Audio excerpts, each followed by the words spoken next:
అందరికీ నమస్కారం అండి.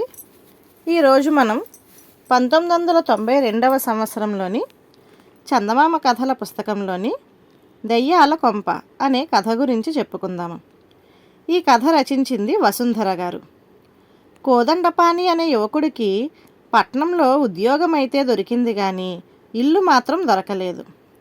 అతడు ఇంటి కోసం 10 మందిని అడిగి అడిగి విసిగిపోయాక శ్రీమంతుడనే అతడు తటస్థపడి, ఊరి చివర నాకో మేడ ఉంది, దానికి దెయ్యాల కొంప అని పేరు పడి ఎవరూ ఆ ఇంట్లో ఉండడం లేదు, నీకు కావాలంటే అందులో ఉండొచ్చు, అద్దె కూడా ఇవ్వక్కర్లేదు అన్నాడు. ఇందుకు కోదండపాణి ఎంతో సంతోషించి ఆ రాత్రే అక్కడికి వెళ్ళాడు. ఇంటికి తాళం పెట్టి ఉంది. కానీ కోదండపాణి మెట్లెక్కుతూ ఉండగా తాళం దానంతటదే విడిపోయింది. తలుపులు వాటంతటవే తెరుచుకున్నాయి. కోదండపానికి ఒళ్ళు జలధరించినా ధైర్యంగా లోపలికి వెళ్ళాడు. ఆ మరుక్షణం తలుపులు వాటంతటవే మూసుకున్నాయి. కొంతసేపటికి లోపల పెద్దగా వెలుగు వచ్చింది. ఎదురుగా కోదండపానికి అస్పష్టాకారం ఒకటి కనిపించింది. నేను ఇంట్లో ఉండే పెద్ద దెయ్యాన్ని, నాతో పాటు ఉండే మిగతా 3 దెయ్యాలు నా మాట వింటాయి. నువ్వు ఈ ఇంట్లో ఉండాలనుకుంటే నన్ను మెప్పిస్తే చాలు అన్నది ఆ ఆకారం. కోదండపాణి పెద్ద దెయ్యానికి దండం పెట్టి, నేను ఈ ఇంట్లోనే ఉంటాను, నువ్వేం చెబితే అది చేస్తాను అన్నాడు. అప్పుడు పెద్ద దెయ్యం మిగతా 3 దెయ్యాలను పిలిచి, ఇది నా భార్య, వీళ్ళిద్దరూ నా కూతుళ్ళు. నా కూతుళ్ళిద్దరిలో ఎవరు అందమైన వారో తేల్చలేక చేస్తున్నాను. వాళ్ళిద్దరికీ కోపం రాకుండా అసలు విషయం చెప్పి నా సమస్య పరిష్కరించు అన్నది. కోదండపాణి పిల్లదయ్యాలు రెండింటినీ పరీక్షగా చూసేసరికి అవి పళ్ళికలిస్తూ భయంకరంగా నవ్వాయి. అతడు తన భయాన్ని లోపలే అణుచుకొని మేకపోతు గాంభీర్యంతో, నేను నిజం చెబితే ఒకరికి తప్పకుండా కోపం వస్తుంది, కాసేపు గడివిస్తే ఆ కోపాన్ని చల్లార్చగలను, అందుకు నువ్వు ఒప్పుకుంటావా అని పెద్ద దయ్యాన్ని అడిగితే అది వెంటనే సరే అన్నది.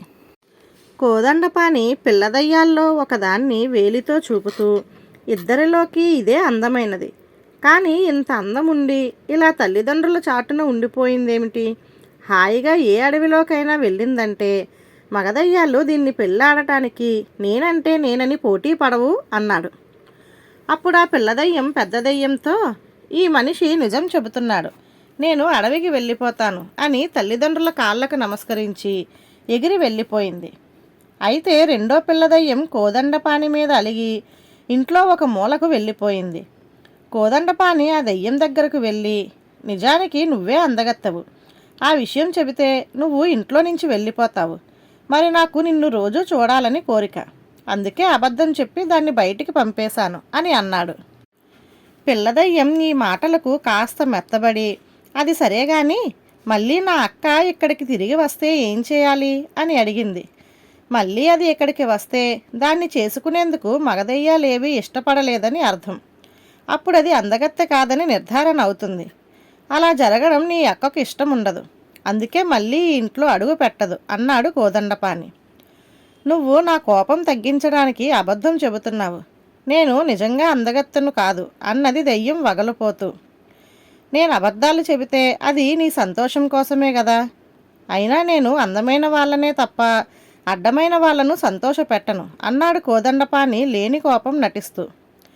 వెంటనే పిల్లదయ్యం, నువ్వు నిజమే చెబుతుంటే నన్ను పెళ్లి చేసుకుంటావా అని అడిగింది. నేను మనిషిని, నువ్వు దెయ్యానివి, మన పెళ్ళి ఎలా సాధ్యం అన్నాడు కోదండపాణి భయంగా. నేను కావాలనుకున్నప్పుడల్లా మనిషిగా మారగలను, ఒక మనిషిని పెళ్లి చేసుకోవాలని నా కోరిక అన్నది పిల్లదయ్యం. ఈలోగా పెద్ద దయ్యం కోదండపాణి వద్దకు వచ్చి, అమ్మాయికి సర్ది చెప్పావా, దాని కోపం తగ్గిందా అన్నది. నాన్న, నన్ను ఈయన పెళ్లి చేసుకునేందుకు ఒప్పుకున్నాడు అన్నది పిల్లదయ్యం. ఆ మాటలకు తండ్రి దయ్యం తల్లి దయ్యం రెండూ కూడా ఆనందం పట్టలేక కీచుమంటూ అరిచి గంతులు వేయసాగాయి. మీ గంతులు ఆపండి, పెళ్ళంటే అనగానే అయిపోదు, నాకు కట్నం కావాలి అన్నాడు కోదండపాణి. అడగవయ్యా అడుగు, నా పిల్లలిద్దరికీ పెళ్లి చేయాలన్న కోరికతోనే కదా నేను ఇక్కడున్నది, నీకేం కావాలో అడుగు, తెచ్చిస్తాను అన్నది పెద్ద దెయ్యం. నాకేమీ అక్కర్లేదు, ఈ ఇల్లు నాకు ఇచ్చేస్తే చాలు అన్నాడు కోదండపాణి. సరే తీసుకో అన్నది పెద్ద దయ్యం. అయితే నేను నా భార్య మాత్రమే ఈ ఇంట్లో ఉంటాం, మీరిద్దరూ ఇక్కడి నుంచి వెళ్ళిపోండి అన్నాడు కోదండపాణి. ఇది చాలా అన్యాయం, మేమిక్కడుంటే నీకేం నష్టం అన్నది పెద్ద దయ్యం. మీరిక్కడుంటే అంతా నేను ఇల్లరికమ్మ వెళ్ళానని అనుకుంటారు, అత్తమామల ఇంట్లో ఉంటూ వాళ్ళ సొమ్ము తింటున్నాను అనుకుంటారు. అయినా మీరిక్కడుంటే తప్ప బతకలేరా అన్నాడు కోదండపాణి. నువ్వు నిజమే చెబుతున్నావు, మేము వెళ్ళిపోతాం, నా కూతురు కాపురం చక్కగా ఉంటే అదే 10,000 అంటూ పెద్ద దయ్యం భార్య దయ్యం అక్కడ నుంచి కదిలాయి. తల్లి దయ్యం పిల్ల దయ్యానికి ఎన్నో నీతులు చెప్పి వెళ్ళింది. అంతా వెళ్ళిపోయాక నీ వాళ్ళందరినీ ఇంట్లో నుంచి పంపించేశానని బాధగా ఉంది కదూ అన్నాడు కోదండపాణి. నువ్వు మంచి పనే చేశావు, అమ్మా నాన్నల కోరిక మా పెళ్ళి ఒక్కటే. మేము మనుషులుగా ఉన్నప్పుడు నాన్న మా ఇద్దరికీ పెళ్లి సంబంధాలు కుదుర్చుకొని వచ్చాడు.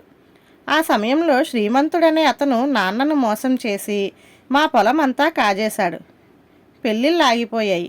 డబ్బు లేకుండానే తన పెళ్ళి అవుతుందని తన అందాన్ని నమ్ముకున్న మా అక్క పెళ్లి కొడుకు వద్దకు వెళ్ళి అవమానపడి వెనక్కి వచ్చి ఆత్మహత్య చేసుకున్నది. ఆ దుఃఖంలో ఇంటిల్లిపాది విషం మింగి చనిపోయాం. మా కుటుంబం అంతా పగ తీర్చుకునేందుకు శ్రీమంతుడు కొత్తగా కట్టిన ఇంట్లో దూరాం. అదే ఈ ఇల్లు. ఇప్పుడు అక్క ధైర్యంగా తన పెళ్ళి తనే చేసుకుంటానని వెళ్ళింది. నా పెళ్ళి నీతో జరిగింది, నాకిప్పుడిక ఏ కోరికలు లేవు అంటూ పిల్లదయ్యం కోదండపాణిని మెచ్చుకున్నది. ఇప్పుడిక నీకు ఏ కోరికలు లేకపోతే ఇంకా ఇలా దయ్యమై పడి ఉండడం ఎందుకు అన్నాడు కోదండపాణి. అంతే, పిల్లదయ్యం అక్కడి నుంచి మాయమైంది. దాని ఆత్మ స్వర్గానికి పోయి ఉండాలి. కోదండపాణి ఆ రాత్రంతా అక్కడ సుఖంగా నిద్రపోయాడు. తెల్లవారుతూనే శ్రీమంతుడింటికి పోయి జరిగింది చెప్పాడు. శ్రీమంతుడు అతన్ని మెచ్చుకొని, అన్ని విధాలా ప్రయోజకుడువైన నిన్ను నా అల్లుడిగా చేసుకోవాలనుంది. నీకు నా కూతుర్నిచ్చి పెళ్లి చేసి ఆ మేడను కట్నంగా ఇస్తాను. అయితే ఒక్కగానొక్క కూతురు, దాన్ని వదిలి మేము ఉండలేం, మమ్మల్ని కూడా ఆ మేడలో ఉండనివ్వాలి అన్నాడు. శ్రీమంతుడి కూతురు తార చాలా అందంగా ఉండడంతో కోదండపాణి పెళ్లికి వెంటనే ఒప్పుకుంటూ, మీ అమ్మాయిని పెళ్ళాడడానికి నాకెలాంటి అభ్యంతరమూ లేదు, కానీ ఇల్లరికపుటల్లుడు అనిపించుకోవడం నాకు సుతరాము కెట్టదు. అలా కాకుంటే నేను ఆ దెయ్యం చిన్న కూతుర్నే పెళ్ళాడి ఉండేవాణ్ణి. దాని ఆకారం వికారమైన బుద్ధి కడిగిన ముత్యం లాంటిది. ఇక కట్నం మాటకొస్తే ఈ కట్నాలు కానుకలంటే అసలే నాకు సరిపడదు. నాకు ఉద్యోగం అంటూ ఉన్నది, ఆ వచ్చే జీతంతో నేను మీ కుమార్తె హాయిగా బ్రతకగలం అన్నాడు. ఆ జవాబుతో శ్రీమంతుడిక చేసేది లేక, అయితే ఒక పని చెయ్యి, ఆ మేడకు దెయ్యాల కొంప అన్న పేరొచ్చింది గనక ఎవరూ దానిలోకి అద్దెకు రారు, నువ్వు నీ భార్య అందులో ఉండండి అన్నాడు. ఇందుకు కోదండపాణి ఒప్పుకున్నాడు. తరువాత శ్రీమంతుడి కూతురుతో కోదండపాణి పెళ్లి ఘనంగా జరిగిపోయింది. ధన్యవాదాలు.